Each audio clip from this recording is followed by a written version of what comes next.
thinking to myself, oh God, if only this weren't true. I swerved into oncoming traffic. He was too good to be true. Or my. I was at the bank assisting a family in getting a loan for their first house only 30 minutes ago. Then the police bell rung. My husband was seen in the house with a gun, with a pistol. Yes, ma'am. He was observed by a neighbor who had come out to borrow something. It looks like he's making a suicide threat. Please assist us in dissuading him from doing it. Un suicide? Connor, though, adores life. He was so lucky and cheerful all the time. Why ought he to? This can't be. Because I pushed this thought away, turning onto our street. There was real pandemonium there. Several police cars lined the road, and their former occupants surrounded the house. There was even a van from the local television station set up in Old Man Parker's yard. I tried to maneuver the car to get around all this commotion and get to him, but the officer stopped me. Miss, you must find a detour. This is an emergency situation. Officer, this is my house. My husband. I yelled back at him, breaking into a scream as he gave me a brief glance before waving me through. After parking and getting out of the car, I was attacked by the local press, asking, is your husband too hot-tempered, Mrs. Richards? Has he attempted suicide before? Is he wanted in another country for any crimes? I don't know how to react to these people. My husband, my love, needs me, and they crowd around me, making it difficult for me to reach him. Why can't they just leave me alone? I can send a man to that house over there, a police officer said, saving me from the vultures by grabbing my hand and guiding me to a van across the street from my house. Several men were chatting at a tiny table outside the van. You can get a decent shot from there. We're not here to kill him, the other person replied. He poses a threat to us as well as to himself. Should he assault my people? Nah, I shouted to them. Everyone turned to me. When they started asking me who the hell I was, a young female officer told them, this is Mrs. Richards. But Carrie, thank you. The other man approached me and said, my name is Toby Curtis. I'm in talks with the local law enforcement. Is it okay for me to speak with you? We must ascertain the number of firearms he possesses. There may be someone out there who adores guns. We don't have any firearms. I cut him off. I'm not sure where he obtained. The weapon you're referring to. Must have purchased it recently. That's excellent. We may look at the nearby gun shops. Please allow me to finish my work before you begin filming. Rick. Are they really going to shoot my husband? Rick seemed to halt dead in his tracks when he saw the expression on my face. Come here, Mrs. Richards. Toby ushered me out of the room. I have some questions for you, he said. Are you able to tell them that your husband hasn't been depressed lately? No, he sighed. Ma'am, may I call you Jennifer? I nodded. Have you heard that your spouse resigned 2 days ago? No, I was unaware of that. Are you saying that he was happier than usual? We were just talking about how happy he was last night. Well, we had issues, but I resolved them and things improved. He expressed satisfaction. What issues, sir? Jennifer, this is not related to the issue at all. Another officer hurried up to us and said, hello, Toby. I hate to snoop around in other people's affairs, but the more information we have, the more we can help your husband. We've made communication with the person. How? He receives a signal from the news van across the street. They say we can use their equipment if they are given exclusive broadcasting. I thought to myself as the phone wasn't working, it is not to my liking. How was he going to signal them? When he worked at a car dealership, my husband fitted equipment on the vans. He installed half of this equipment there, so if anyone could, it was him. I answered. I don't think I managed to hide the pride in his intelligence from my voice. They took me to the news van. Everything was just as I remembered. Oh, there was different carpet on the floor, but there were still all those buttons and stuff. How Connor kept all this in his head, I don't know. Inside, one of the pretty reporters who attacked me earlier was talking into a microphone, looking at one of the screens. To my horror, Connor appeared on the screen. His appearance changed so much that I was scared. He was naked to the waist and had his usually shoulder-length hair cut short. But what scared me most on the slightly blurry screen was the gun in his hand. Connor hated guns. He knew that. I was afraid of him. Where did he get this from? My heart was filled with fear. Toby grabbed the microphone from the lady. Connor, this is Toby Curtis. You have my assistance. Stop talking. Connor's voice was unlike anything I'd ever heard from him. He was full of anger, pain, and even hopelessness. The voice that I expected to hear from some crazy person and not from my loving husband. I know what you're doing. I'm unstoppable. Despite your attempts to stop me, I have to finish it. This is no longer how I can live. Because of what I did, I am unable to live. It's tolerable to me no longer. It is impossible for her to forgive me. Connor, who is she? I can't forgive myself for this. Jennifer, your spouse, is present. I can swear to her if you like. Oh, you can't fool me. You can talk to her. She isn't present. You're just trying to trick me. She refuses to come. Connor, how can we show that she is here? Please show it to me. Connor, we just can't do this. Let me see her. Not using your firearm. You are the one who must ensure her safety. Then broadcast it. Please give us a split screen. Toby turned to face the female. What is he talking about? Yeah, that's typical of TV news. She will be on the opposite side of the screen from him.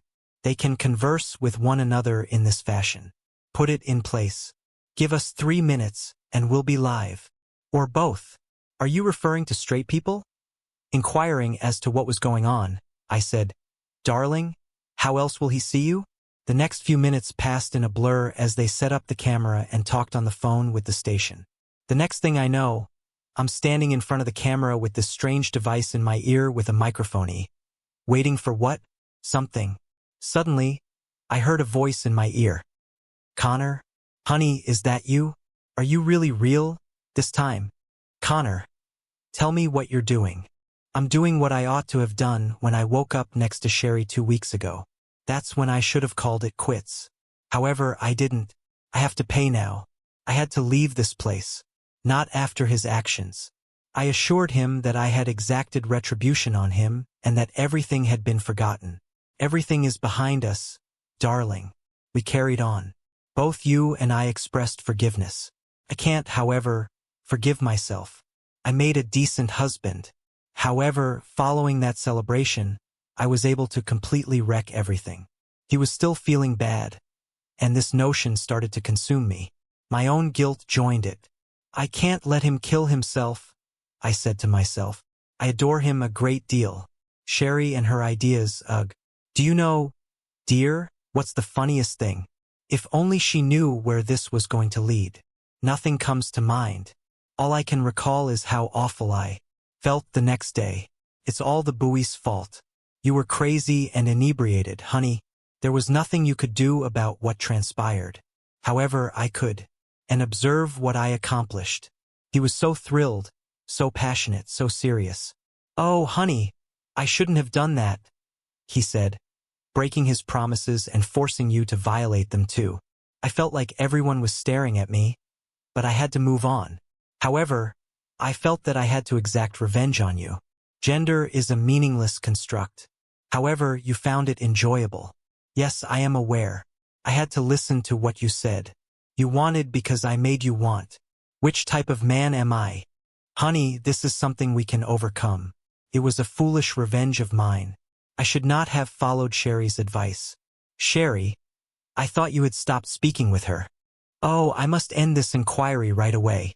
She came to me, said she was sorry. I have to exact revenge on you, she declared. I believe that she said this out of grief for herself.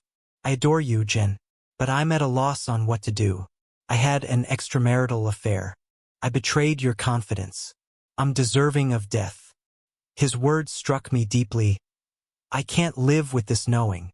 To my horror, he then placed a gun to my head. No. Hune's departing. I can't believe I just told him the truth. I thought I swore I would never tell anyone. What do you mean I woke up next to her? I said, cutting off any further conversation before I could even let the words out. You didn't sleep with Sherry. Everyone fell silent. I think everyone was shocked. Connor and I were not shocked anymore. We had no clothes on. She said, I didn't remember anything. We made love. I could not allow this to go on. She told a lie. She lied to you when she said that. You were devoid of everything. So how did this come to pass? Connor, we gave you a medicine to make you believe that you've changed.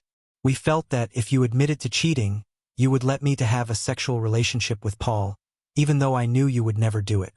I'm sorry, honey, but all I wanted was to go to sleep with him. All I wanted to do was experience what it was like to be in a relationship. Why did you act in that way? What then did I do? Nothing. I am the only one doing this. Sherry was always telling me how wonderful Paul was as a lover. When we got married to you, we were virgins. All I wanted to do was check what I was lacking. I apologize, honey. You've never abandoned your promises. You're a decent guy. I was going to believe that you had cheated on me. For what duration have you been organizing this? How did you get me high? Are you genuinely concerned? Oh, honey, I know you wouldn't do that. I could have died. When you were so unwell all these days, I almost decided to stop. But as you recovered, I thought I could still go on with our plan. This was our idea approximately a month ago. We came up with this since we were unable to pique your interest in Sherry. All I wanted was to sleep with Paul. I was thrilled since it was something different. What gift did you give me? Sher was a volunteer in the hospital where she stole something. It worked too well, I'm not sure what it was. Even after her attempts to turn you on, you refused to accept her. Although it never worked out for you, she truly wanted you. Jennifer, how long? How long would you allow me to endure this hell? Oh, honey, I thought we could get through this if we tried this once and I checked in with you again in a few days. Honey, we can get past this. You are still loved by me. Do you feel affection for me? Connor, do you love me? While I waited for Connor to come back, he vanished from the cell. I became frightened. The front door slammed. Then I heard it. Connor walked out of the home. He was still holding the rifle and his eyes were wild. Toby calmed down the police after they began to shout at him. Numerous cops persisted in yelling at Connor to drop his weapon and surrender, saying things like, "Do you love me? Love doesn't mean you have to try to kill me, Jen. You can't give someone you love to another woman." In an attempt to soothe them, Toby sprinted back and forth. "Connor, I was wrong," I yelled back. I went to him, but the police stopped me. I have to get him to calm down. I thought you'd forgive me. You always did that. I was simply obsessed. I never meant to hurt you. You made me think I was some kind of adulterer. Do you have any idea how much this was killing me? Thinking that I hurt you so much that you sacrificed your loyalty to some stranger just to get revenge on me. Connor started to pace our yard back and forth. I can't do this, Jen. You betrayed me.